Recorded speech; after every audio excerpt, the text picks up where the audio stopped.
Hello friends, ఇప్పుడు మనము స్వచ్ఛమైన జున్ను పాలతో జున్నుగడ్డను ఎలా చేసుకోవాలో చూద్దామండి. చాలా టేస్టీగా ఉంటుంది. నేను చెప్పినట్టుగా చేసినామంటే చూడండి ఎంత స్మూత్గా పర్ఫెక్ట్గా వస్తుందండి. నోట్లో వేసుకుంటే వెన్నలా కరిగిపోతుంది. చాలా టేస్టీగా ఉంటుందండి. ఇది 3వ రోజు పాలు తీసుకున్నానండి నేను. ఫస్ట్ రోజు అయితే ఇంకా కొంచెం గట్టిగా వస్తుంది. ఇది మృదువుగా అమృతంలా ఉంటుందండి. ఈ విధంగా చేసుకున్నారంటే ఎలా చేసుకోవాలో చూద్దాము. నేను 1/2 లీటరు జున్ను పాలు తీసుకున్నానండి, గేదె పాలు. ఇప్పుడు 1 కప్పు బెల్లం తురుముకొని తీసుకున్నాను. నాకు ఇందులో 1/2 కప్పే సరిపోతుందండి బెల్లము. మీకు ఇంకా కొంచెం స్వీట్ కావాలంటే ఇంకా కొద్దిగా వేసేసుకోండి.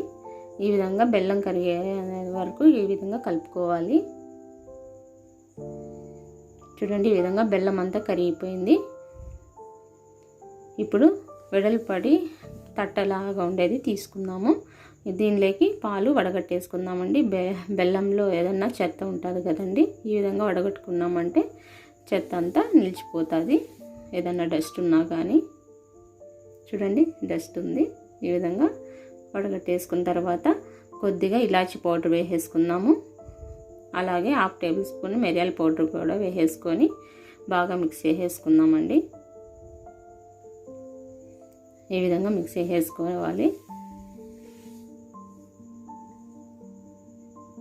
అలాగే ఇప్పుడు వెడల్పాటి గిన్నె తీసుకొని తట్ట పైన పెట్టే అంత సరిపోయేటట్లుగా చూసుకోవాలండి. అందులోకి సగం వాటర్ తీసుకొని తట్ట పైన పెట్టి దానిపైన ఒక ప్లేట్ పెట్టేసుకోవాలండి.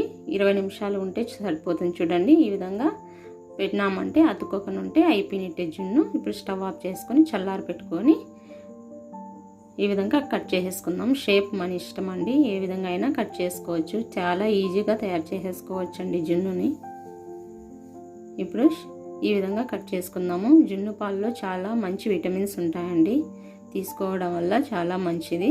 కొంతమంది తినకూడదు, నొప్పులు వస్తాయంటారు. అవేం లేదండి, మనం ఎప్పుడో ఒకసారి కదా తింటాము, ఏం కాదు.